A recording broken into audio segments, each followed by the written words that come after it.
400 years ago, the greatest samurai in history walked the roads of Japan carrying 2 swords and an unshakable mind. His name was Miyamoto Musashi, a swordsman undefeated in more than 60 duels, a strategist, an artist, and a philosopher. He fought with no master. He lived with no wealth. His weapon was precision, his armor, discipline. And long after his final battle, he withdrew into the mountains where he began to write down everything he had learned. Not about killing, but about seeing. What he created became one of the most powerful manuals on mastery ever written, the Book of 5 Rings. But the wisdom inside these pages wasn't meant for warriors alone. It was meant for anyone who seeks control over chaos. In battle, or within themselves, there are 5 rings, 5 elemental paths that reveal how a human being can master both combat and consciousness. Earth, water, fire, wind, void. Together they form Musashi's map of transformation, from discipline to flow to action to perception and finally, enlightenment. This series will follow that path, each chapter unlocking one element of the warrior's mind, re-examined through the lens of modern psychology and neuroscience. Because the battles Musashi fought with his sword are the same battles you fight with your thoughts.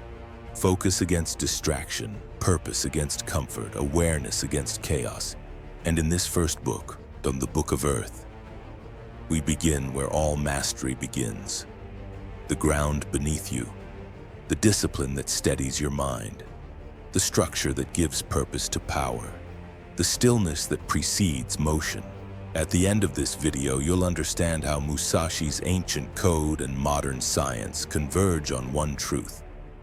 Stability is strength, discipline is freedom, and foundation is destiny. But before we build that foundation, we must first understand what causes it to crumble. Before a warrior learns to strike, he must learn to stand.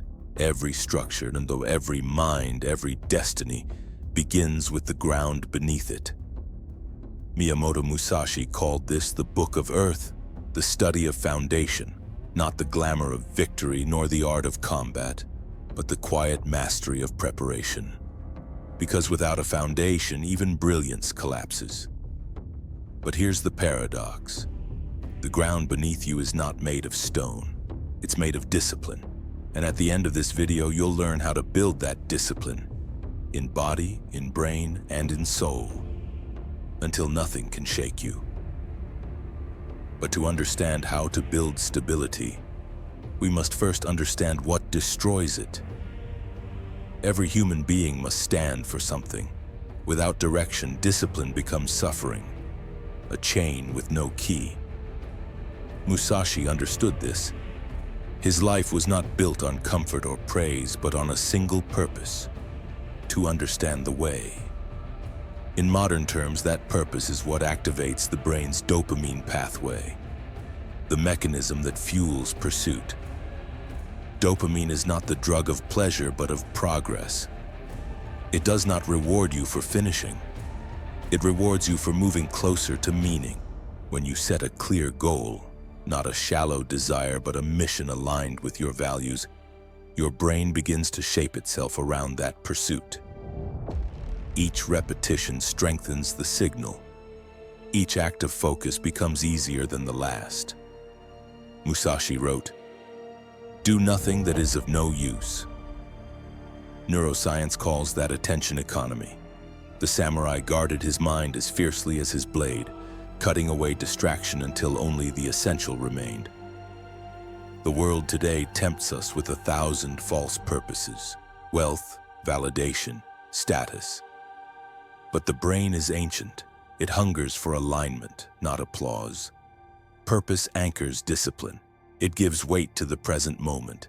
It transforms effort into devotion. When you wake each day and ask not "what must I do," but "what am I building?" your body floods with momentum. The brain rewards the path of meaning, not comfort, not escape, meaning. And so Musashi's wisdom becomes modern truth. Today is victory over yourself of yesterday. Discipline is not the suppression of desire. It's the redirection of it. But to redirect desire, you must learn to see it before it blinds you. Perceive that which cannot be seen. To most, that sounds poetic. To Musashi, it was survival. The swordsman who sees only the blade before him is already defeated. The one who perceives his own hesitation, his breath, his fear, the tremor in his thoughts, that warrior holds mastery. Modern psychology calls this metacognition, the art of awareness. When you observe your own mind, the storm of emotion becomes weather you can read. Brain imaging shows that this awareness literally rewires pathways. The amygdala, seat of panic, quiets. The prefrontal cortex, seat of judgment, takes command. Clarity replaces chaos. Musashi did not call this science. He called it the way. He trained until awareness was faster than emotion, until the line between perception and action vanished. When you know the rhythm of any situation, he said, you are not deceived.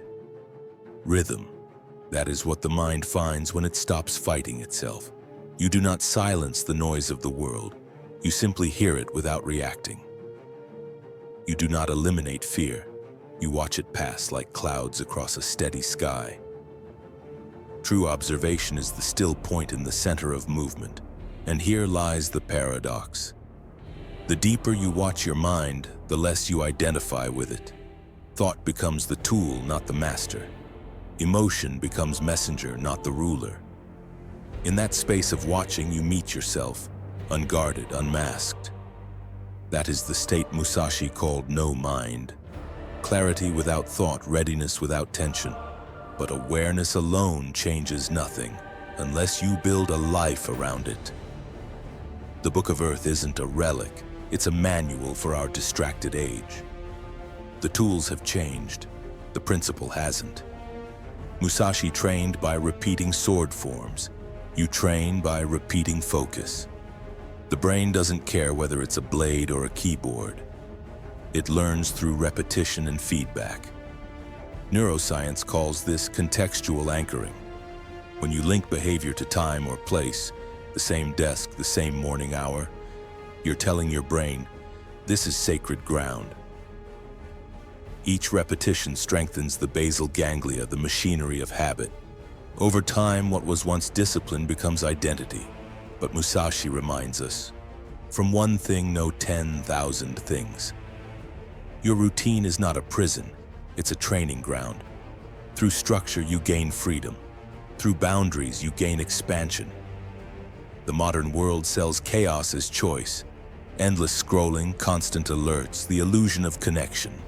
But attention is finite. Every interruption fractures the foundation you're trying to build. So make stillness your rebellion. Wake, breathe, act deliberately. When you practice presence, your nervous system begins to stabilize. Cortisol drops, heart rhythm balances, focus sharpens. You become the calm center others orbit. Musashi's Earth is not about controlling the world. It's about mastering the soil of your own mind. Be grounded enough to hold, but flexible enough to grow. And in that balance, the ancient and the modern finally meet. In the design of the human brain itself. Musashi's Earth is a mirror of the body itself. Layers of power beneath layers of patience. Modern science maps it clearly. The prefrontal cortex, logic, focus, foresight, holds the structure. The limbic system, emotion, instinct, fuels the fire beneath it. The warrior's mind balances both. Too much emotion and judgment collapses. Too much control and instinct dies. In peak performance studies, athletes, musicians, monks, researchers find the same signature. The thinking brain quiets just enough to let the trained body move. Psychologists call this transient hypofrontality. Musashi called it no mind. It's not emptiness, it's alignment. The mind is like a mirror, Zen masters taught. Wipe it clean and it reflects all things. Every repetition wipes the mirror. Every deliberate act polishes the edge. The earth element represents this process. Slow, steady, unglamorous transformation. Neurons wiring, muscles remembering, awareness deepening. What feels ordinary is sacred. What feels repetitive is revolutionary. Musashi wasn't superhuman. He simply built systems so consistent that mastery became inevitable. Science has only confirmed what he intuited centuries ago. Discipline changes matter, even the matter inside your skull. And when mind, body, and purpose align, what remains is silence. The doorway to the next ring. Earth is not merely the first chapter. It's the foundation of consciousness itself. Without earth, water has no form, fire has no fuel, wind has no direction, void has no meaning. The lessons of earth are deceptively simple. Stand firm, act deliberately, repeat relentlessly. But simple is not easy. Musashi wrote that the way is in training, not in brilliance, not in birthright. He believed mastery was democratic. Anyone willing to endure repetition could carve their own greatness from the ground. In today's world, where speed is worshipped and silence feared, the earth teaches slowness. It reminds you that progress hides in patience, that strength is layered, that purpose requires weight. Every breath of discipline you take is a vote for the person you're becoming. And when the storms of fire arrive, when change and chaos flood in like water, this foundation will hold. You will not need to find your footing. You will be the footing. This is Musashi's first law of mastery. From one thing, know 10,000 things. Learn the way broadly, in battle, in stillness, in the rhythm of your own life. Because the ground you walk is not beneath your feet. It's within your mind. In the next chapter, we enter the Book of Water, where movement becomes wisdom and adaptability becomes survival.